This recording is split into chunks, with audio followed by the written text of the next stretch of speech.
Hello, hello, hello. Morning, How are you guys. guys? Everyone's so excited and I'm energetic. Wow. I'm sports stressed, right? This is crunch time for Mets making the playoffs. You guys haven't At least clinched you guys yet. were able to pull it off last night, at least. Yes. So we need to stay one game ahead of Cincinnati to make the playoffs. Really, the Mets season has been like just a crazy up and down, right? They looked like they were going to be waltzing into the playoffs June time, and it's been a rough road since, but we're not out of it yet. Well, Henry and I don't have to worry. We're in the playoffs at least. We didn't win our division, but we got wild cards. So yeah. No, Cubs are that's looking good. I'm looking at what the postseason's going to look like with us and good old San Diego. Yeah, we'll see. I don't know if you guys are golf fans. The Ryder Cup is going on right now, and boy, is it unexpected. Looking at it, we thought it'd be a walk in the park, but currently Europe is kicking our ass 3-0. So, not the outcome I don't think anyone really was expecting. Not a huge fan of golf, but it's big enough news that it's aware it's going on at least. That's yeah. I typically am only involved in golf if I'm brought along as entertainment for everyone else. So. Yes. I mean, if you turned into the tech bar, we saw Matt's golf swing, and I think I need to give you some pointers, man. So in November, if there's a Top Golf event, I'll work on your swing.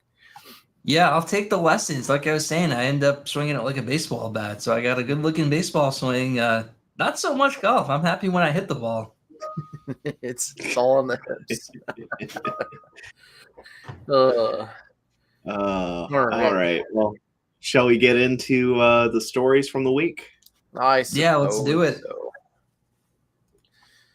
All right. In our first story this week, this is an interesting kind of one here. So, running lean with Vortex, how do we reduce ticket load without hiring again? So, in this first story here, hey everyone, I'm an owner of a new small MSP. There's 4 techs, mostly SMB clients, 20 to 50 seats each.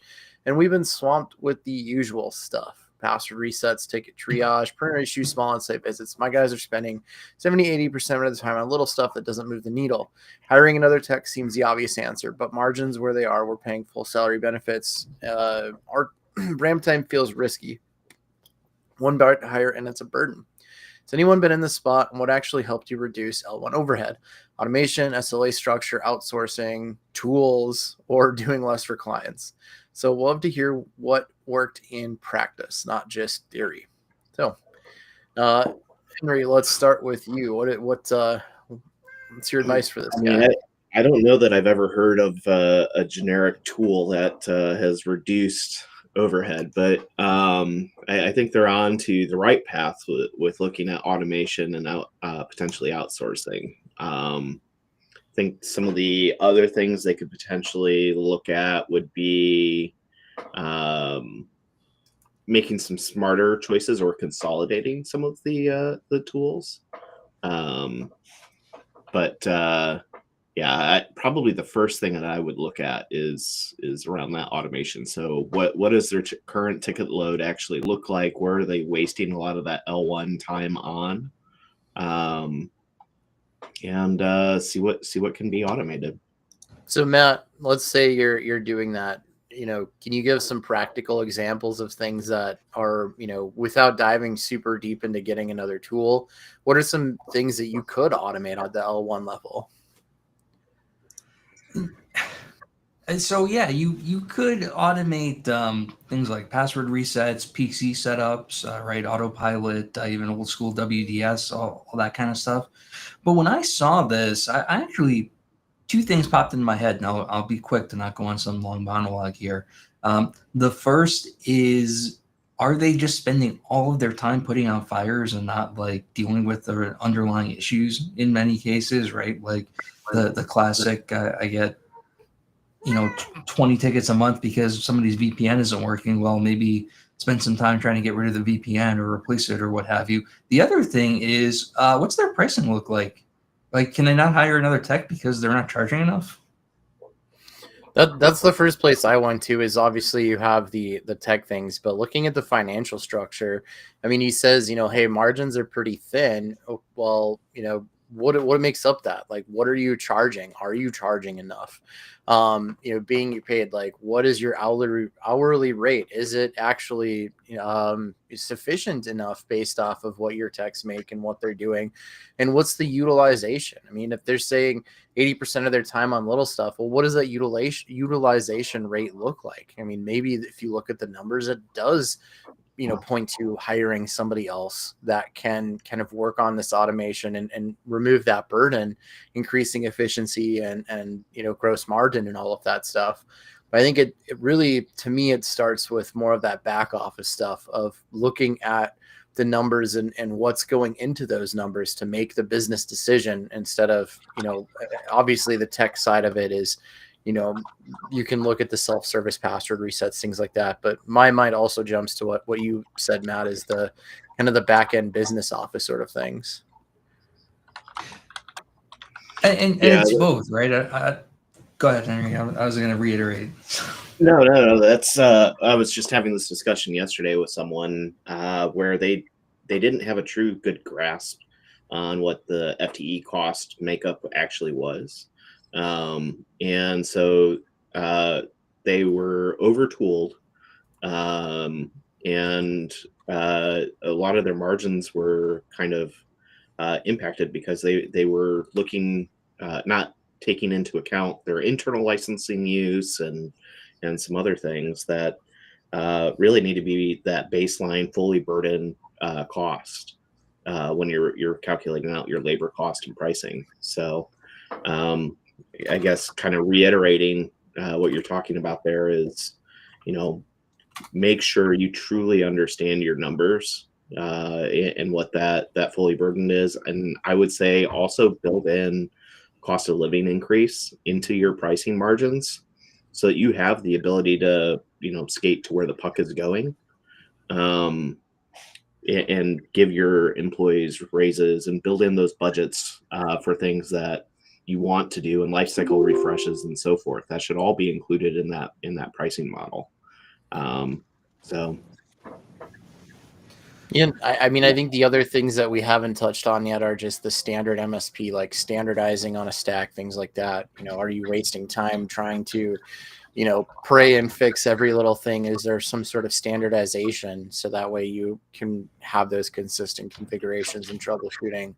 But yeah, I think, really, I think we all kind of agree that it has a lot to do with the back office sort of things and looking at the financial, and that it's a hard reality. I mean, one of the peer groups that I'm in the last 2 Thursdays, instead of talking about the different tech stacks and how you deliver things and things like that, I'll give a shout out to Timm Golden. He brought in like a CFO consultant and literally talked about these things, about what goes into EBITDA and gross margins, and why are you pricing what it is. And unfortunately, most of the time, if you talk to MSPs, they'll say, well, my pre-user price is $250. Well, how did you get there? Well, I asked Reddit.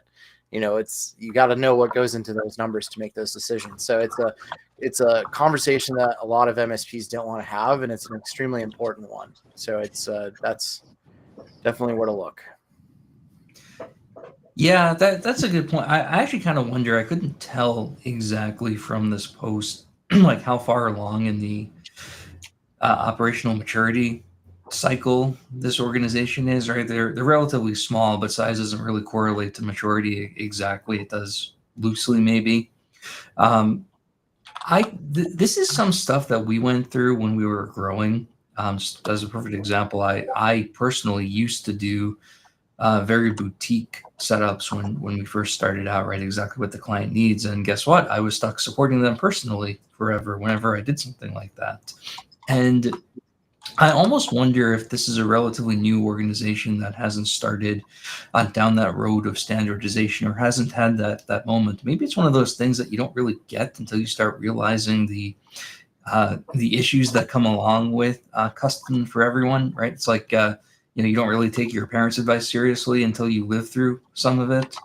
I think it's some of the same kind of deals here, and both the charging, the and the potential lack of standardization, possibly dealing with all the symptoms instead of addressing the root cause. To me, this is some of the growing pains that early organizations go through, and I kind of wonder if this is just early in the journey and they're figuring this out. Well, so that's a perfect segue into our next story. So let's talk about an MSP that is actually a little further in their journey. And this is a rather long post, so I'll kind of give you the background on this. So this person, their dad started as a consultant and it turned to an MSP. So this guy's the COO now. They have about, they've grown quite a bit. So they have 1,200 endpoints across 30 customers. And the COO is also the lead engineer plus accounts payable. The dad is accounts receivable, payroll, works with the big clients and some sales, and they have some techs underneath them. So the person posting modernized their billing, they expanded the stack, they set up some practices, they built pricing system, and they also introduced the business reviews. But he feels that he's overworked. He's hundreds of hours behind. The clients haven't had a price increase in 5 years. There's weak internal processes. There's no sales and marketing, very outdated website. So he knows that he needs to work on these, but he's already 100 hours behind and he's super stressed out and burnt out. So he just doesn't know where to start on doing these things. So you've had the realization that, oh crap, we need to do these things. But where do I even start? Because I have to work on the business and in the business as well at the same time, plus our clients and all of this. And it's just too much. Well, Now, I mean, you said the answer, right? The on and in is like the most cliche phrase around business coaching for a reason. Like it's one of those things that you hear all the time because it's legit. And this person needs to, at this size, you don't necessarily need a full-time COO, but you do need to start spending some time thinking about, I need to dedicate time to working on the business. And if that means hard scheduling, if that means a person, if that means just blocking out some time on your calendar, whatever it takes, that is just as important as whatever client emergency thing is coming up. And you need to find a way to prioritize that. Some orgs do it by dedicating individual people. There comes a point in time size wise where you have to do that. But even if you're not at that size, right, even if you can't justify somebody working on the business full time, which I'd argue a lot of orgs should do sooner than they do, you can't take a break from your strategic planning or business functions or going through the contracts or the accounting or the stuff that's not fun for us techs just because the phone rings, right? You need to find a way to deal with that. Mm-hmm. Yeah, it sounds to me like they're kind of in that maturity step of where you have to systemize everything. So whether that's SOPs or like Matt, like you mentioned, getting not militaristic, but getting a system around your calendar and scheduling so that you can ensure that you're spending at least some time dedicated to working on the business. I know we've talked about it previously, but I'm a big fan of the Trident calendar system, which is effectively doing time blocking on what your ideal day, week, month, year look like. And I think that doing something like that where you have that dedicated time around the various administrative functions, whether that's the financing or marketing and so forth, is probably a key part in this person's maturity of their organization. Yep. No, I think also in the post too, he brings up that they have no idea if they're profitable or not. His dad basically says, yeah, we make money, but they don't even know until the end of the year. So to me, I think that's the first thing is you need to get the data. You can't fix what you really don't know. So using Henry's system, block out some time and figure out, like, stop guessing and get that, P&L statement done. So you can then drive what, like, to make those priorities.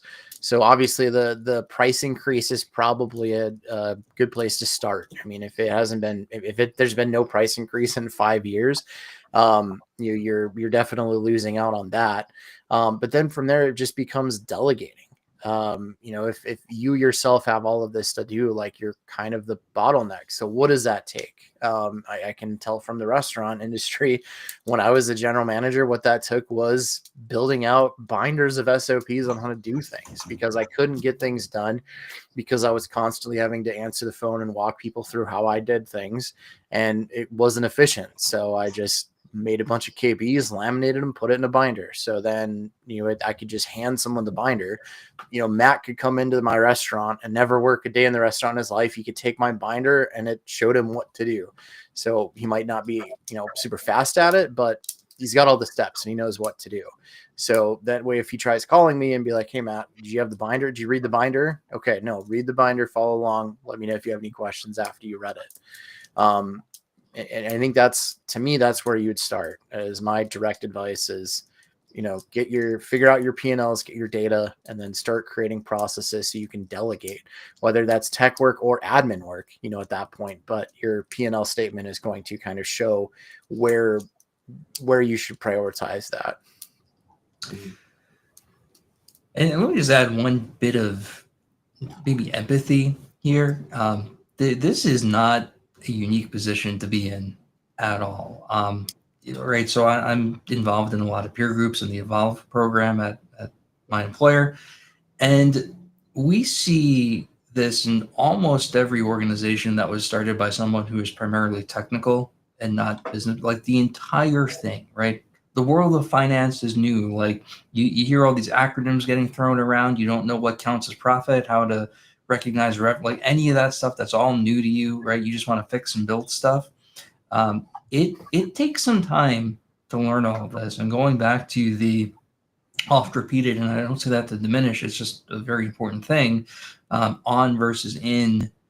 You just got to spend some time like going through this, and even if that means like taking a business course or two, or like reading, like this is a new world. If you came into this as a really, really good technical person, or even a very good account manager, or even a technical person with people skills, it's going to take some time to learn all this and spend some time figuring out and actively learning the business side of this. It'll be well worth the time it takes. Agreed. 100%. All right. Well, from this story, there's a perfect transition to the next one. We talk about the pricing increases. So how do we even do that? So this person is with another MSP, and they haven't done any business reviews in the 5 years. A lot of their contracts are technically expired, but clients keep paying the same amount. And the newer ones I have are doing a review and new contracts regularly. But he wants to focus on this. Why are reviews synonymous with delivering price increases plus contract? He's trying to study how they're conducted, and he thinks business reviews should be overall strategy. But how do you, so is that the right time to say the price increase? How do you go about doing a price increase? So I would say, don't make every TBR QBR a price increase in the first place. Yeah, no one's going to want to meet with you. But in all seriousness, we look at it on an annual basis. We're always reviewing our cost and pricing, but major changes typically happen on an annual basis for us. And then we're looking at that cost of living being baked into our increases for year over year. So there's an automatic that we're allowed up to a 3% based on what that what the economy may be doing as far as inflation and so forth. So, but as far as the discussions go with the client, yes, you do typically want to have a sit down. You need to have some proper justification about why, especially if there's large change in your pricing, why that change was. Was it security driven? Was it incident driven? Uh, unfortunately, sometimes prices do change rather drastically from a vendor perspective.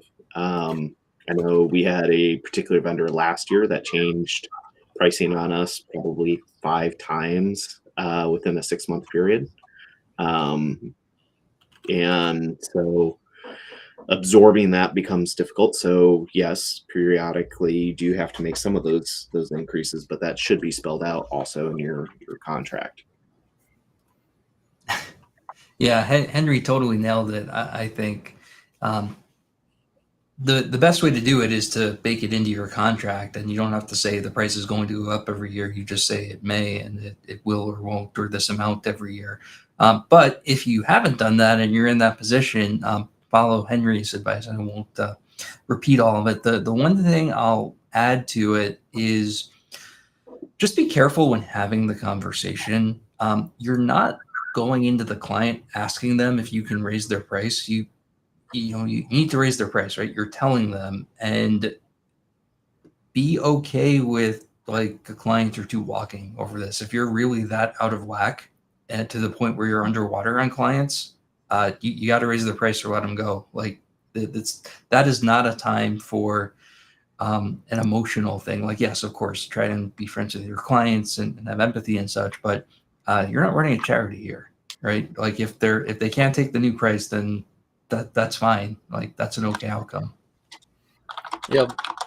Well, and I mean, really, like if you look at the economy as a whole, like, if you haven't raised prices in 5 years, that's almost like a 15% discount. If you look at inflation rates and things like that, that's just a number I'm throwing out there, but I feel it's pretty close. So, I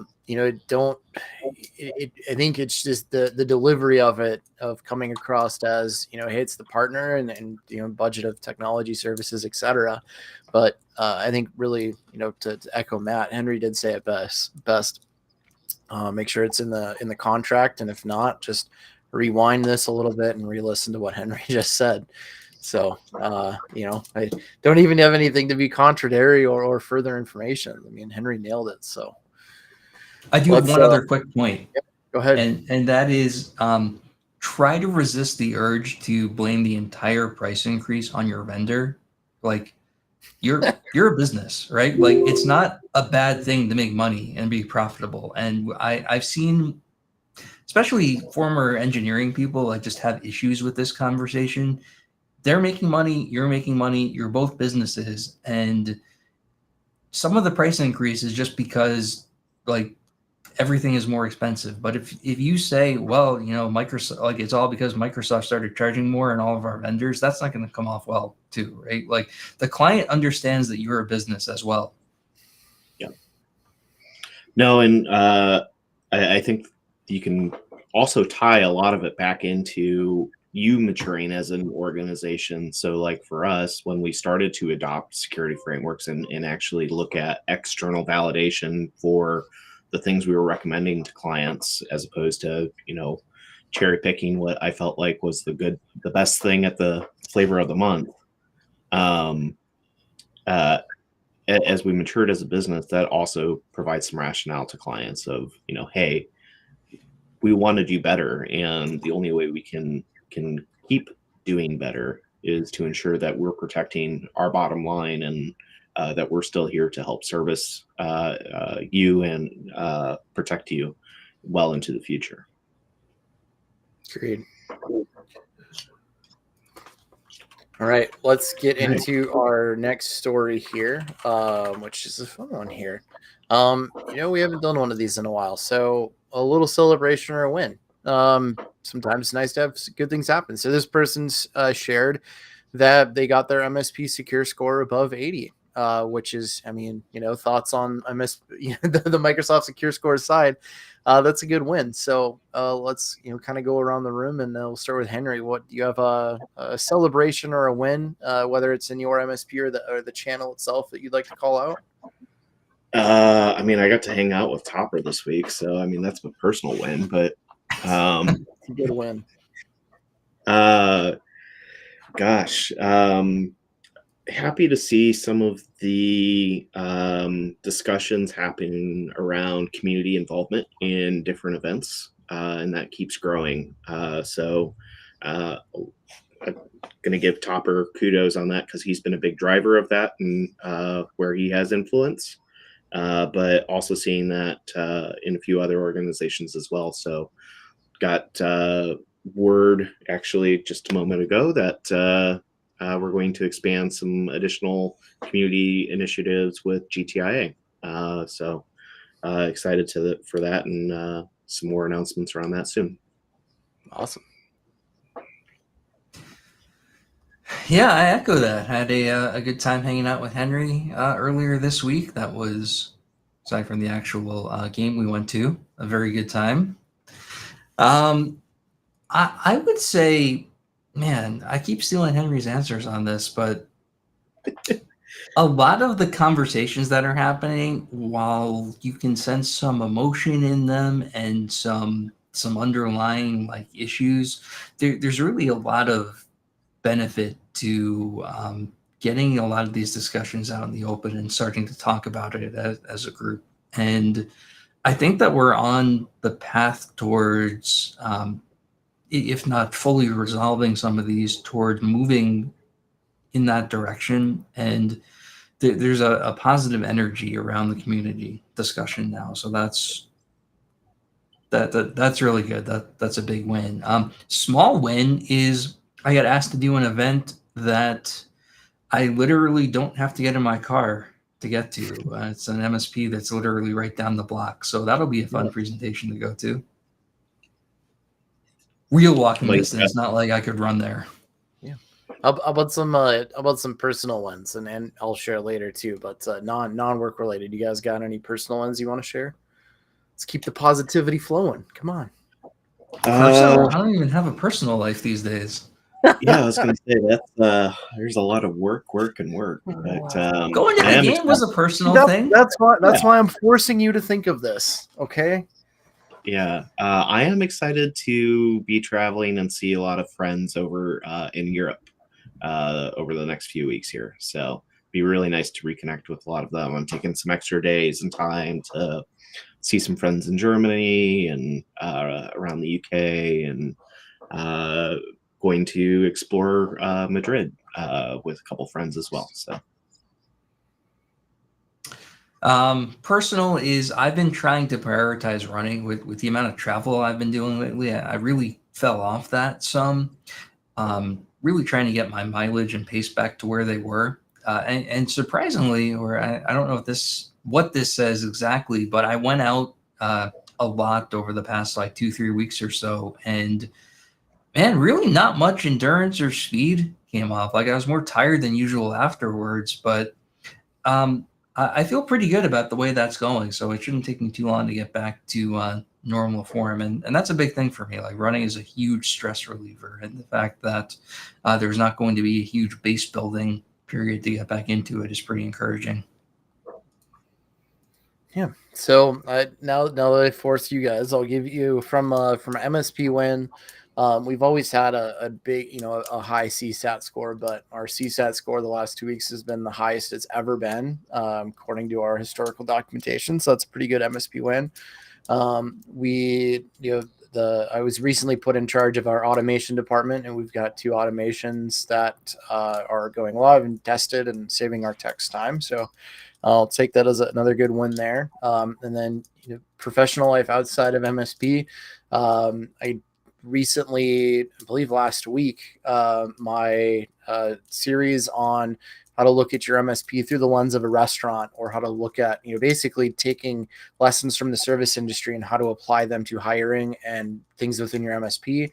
That course was published on Empath. So I'm very proud of that. I'm really excited to see that live, because that's obviously, if you guys heard me every week, I give a restaurant analogy. So to be able to kind of put that all in one presentation and give that was awesome to see. And then personal, same with Matt. I've really been focusing on getting my running back on track and dropping weight like I was before. It's been a rough kind of couple of years, looking at 2021 and 2022 or 2021, having over 1,000 miles in a year, going to, gaining weight and falling off of running.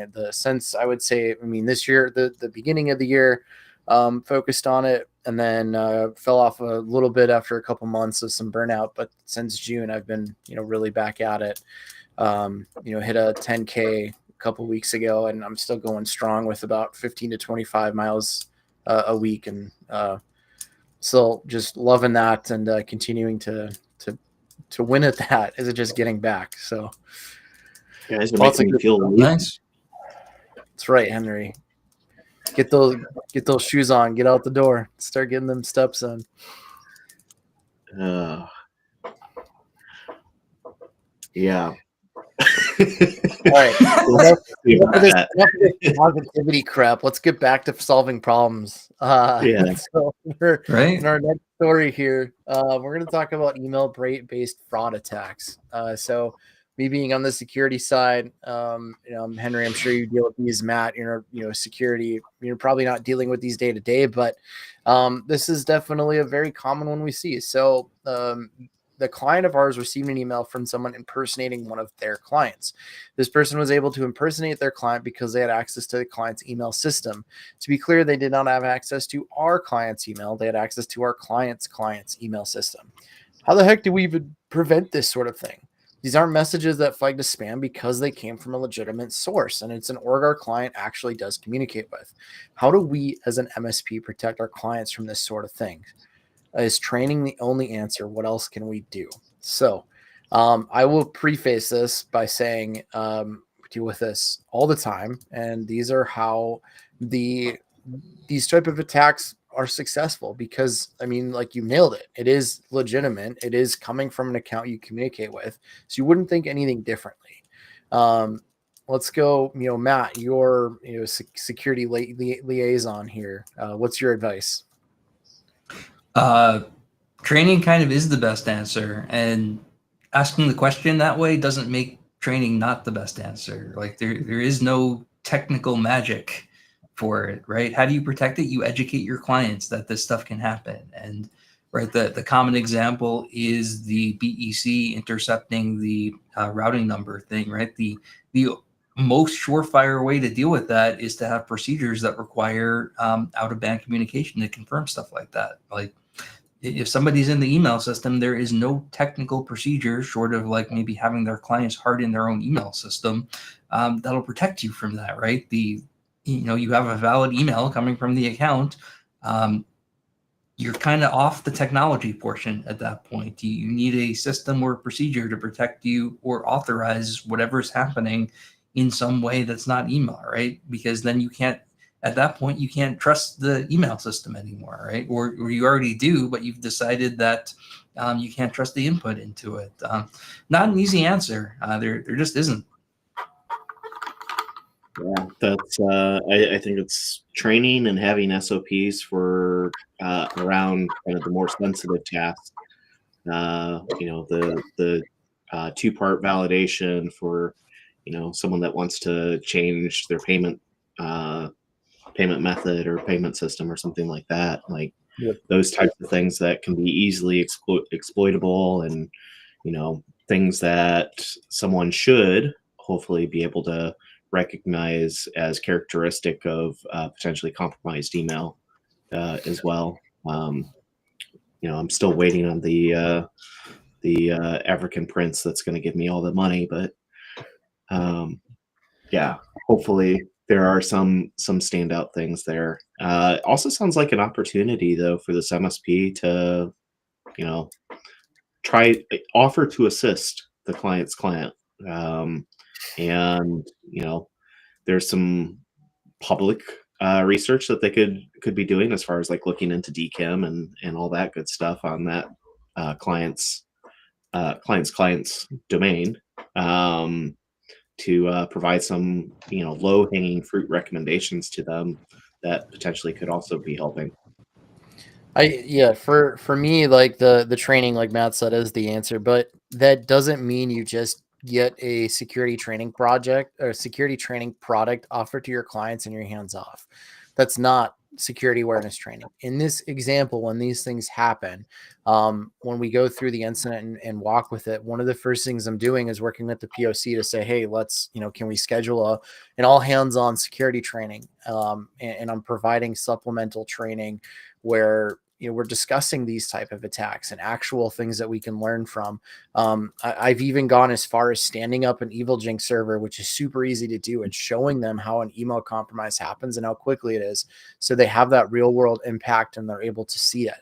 So you just being more hands-on, to me, is more effective with these. But another thing that I'm seeing how these attacks evolve, we have a pretty good security tools. We have a really good security stack, but the attackers are also one step ahead, right? There are advanced email protection tools out there that can do AI scanning and look for these sort of things. So even if Henry tries to email me, like Henry's email gets compromised and then the threat actor is sending me stuff, it'll still pick up, oh, this is a malicious link.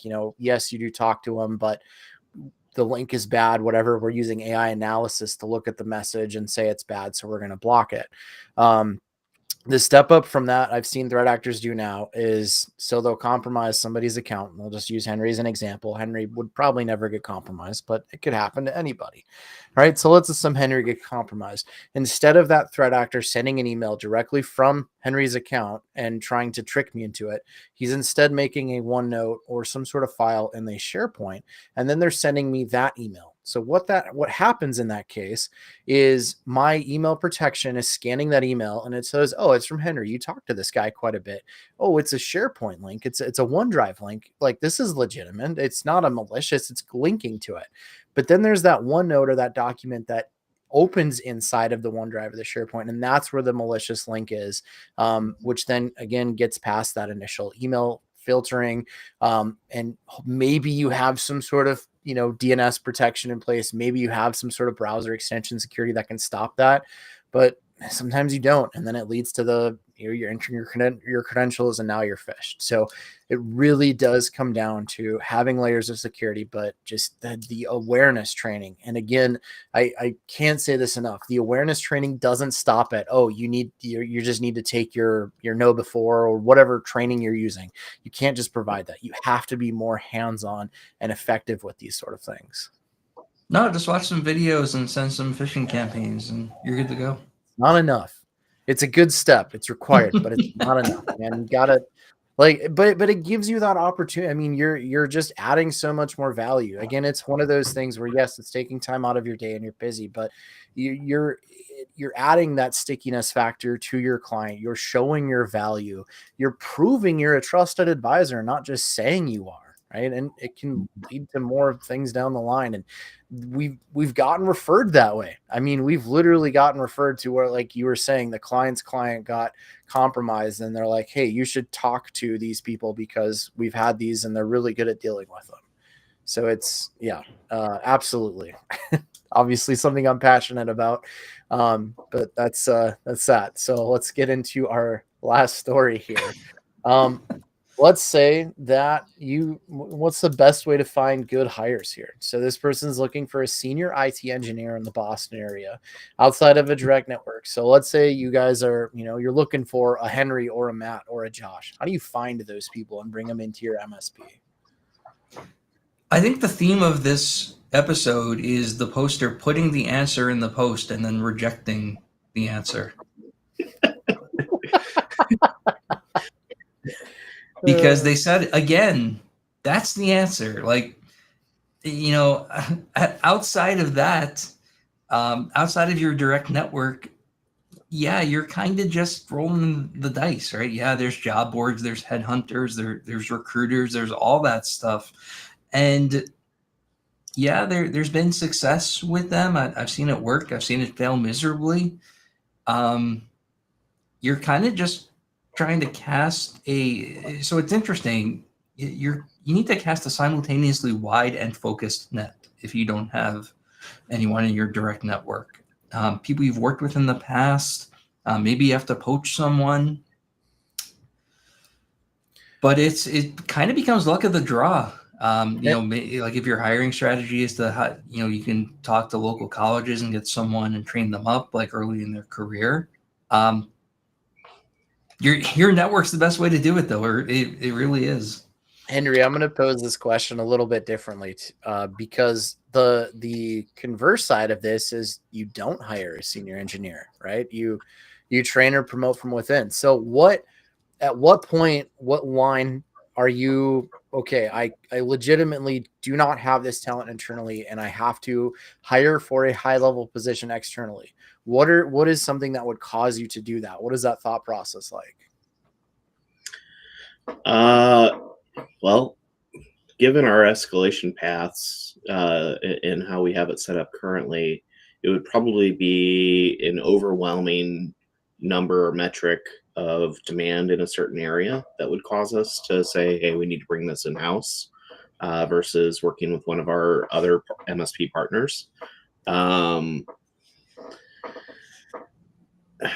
I think one of the areas that people don't necessarily think about hiring at is not actually poaching at events, but there are now college kids that I've seen show up to some of these events, industry events, and there's a lot of good talent there. And I think that you can build out a list of people that are go-getters that are paying their own way to show up at these events, to have kind of a Rolodex of people to call on when you do have a need that pops up, like a specific,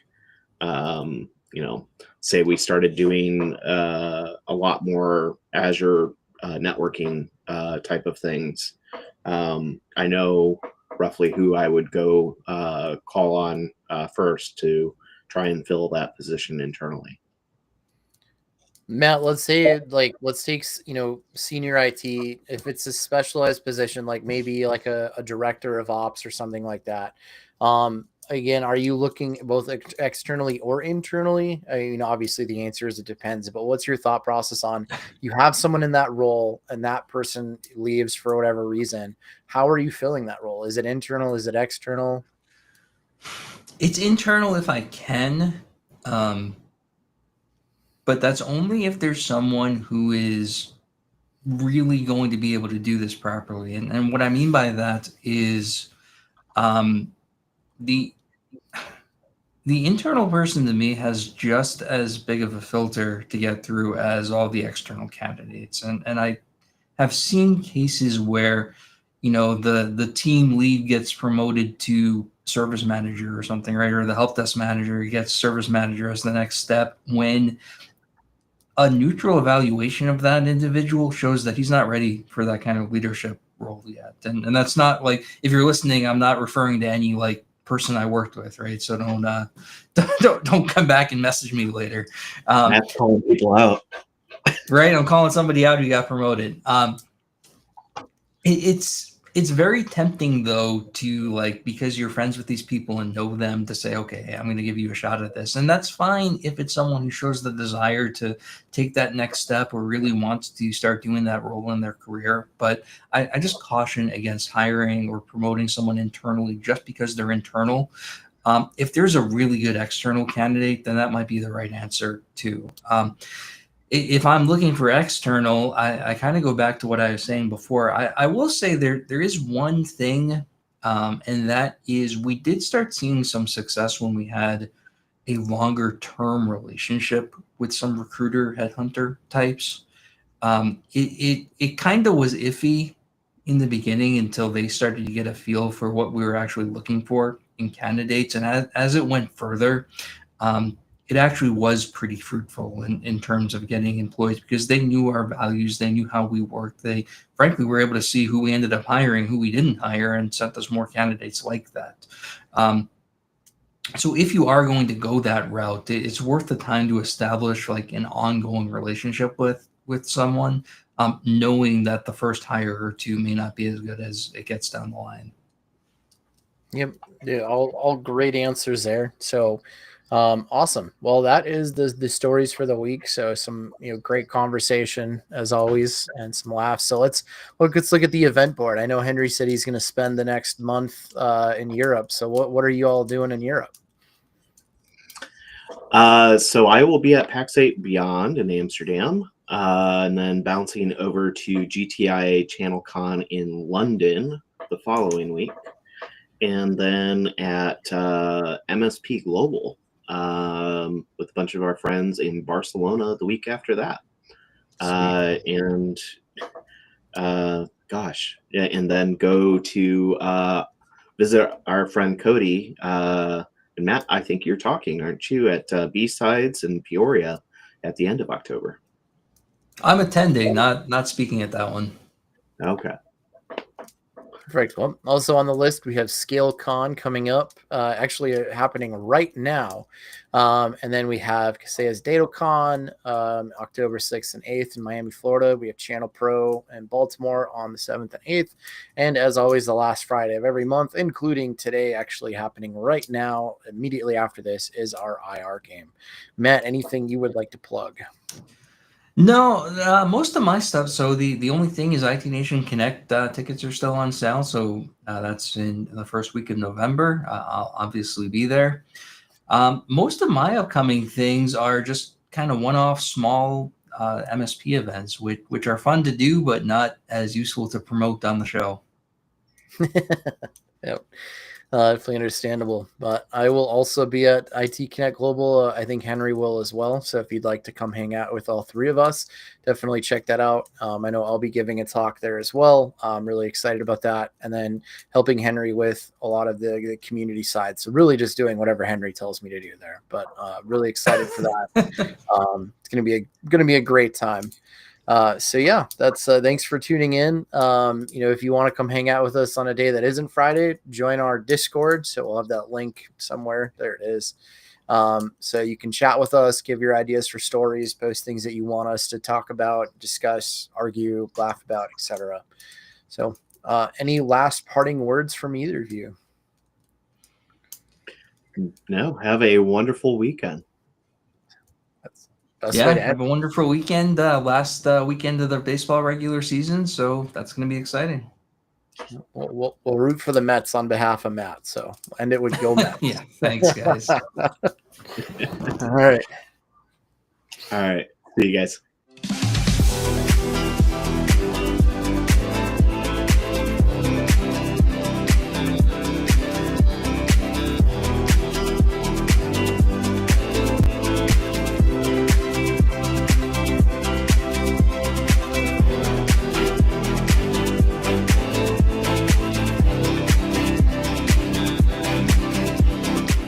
This has been a broadcast of the MSP Media Network.